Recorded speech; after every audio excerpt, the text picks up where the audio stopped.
Tre predoni albanesi che hanno agito tra Isola, Villa Verna nel Bassanese sono stati catturati dai carabinieri.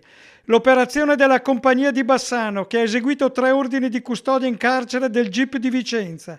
Gli arrestati hanno 37, 38 e 40 anni e sono ritenuti responsabili di furti alla fine del giugno 2025.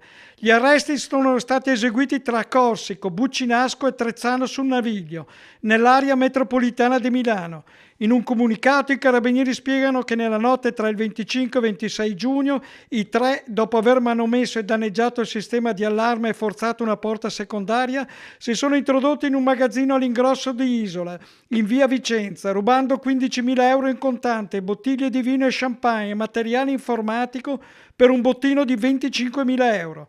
Nella stessa notte hanno tentato un colpo in una ditta galvanica, sempre di Isola, ma l'allarme li ha respinti. La notte successiva, dopo aver praticato un foro nel muro perimetrale, si sono introdotti in un'azienda di Villa Verna, in via dell'Artigianato, portando via assegni e titoli di pagamento intestati a clienti e all'azienda per 10.000 euro.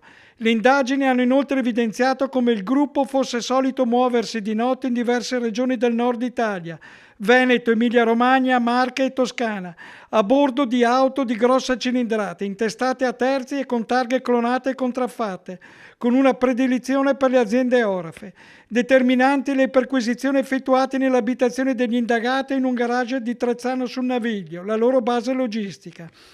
Qui i carabinieri di Bassano hanno sequestrato quasi 53.000 euro in contanti, 2.000 dollari, 5 orologi di pregio, 11 travel check per 940 dollari, manubri d'oro e argento per un peso di 23,5 kg, 2 targhe clonate, 63 proiettili di vario calibro e una pistola a calibro 9, risultata rubata a settembre 2024 a un orafo della provincia di Arezzo durante un ingente furto.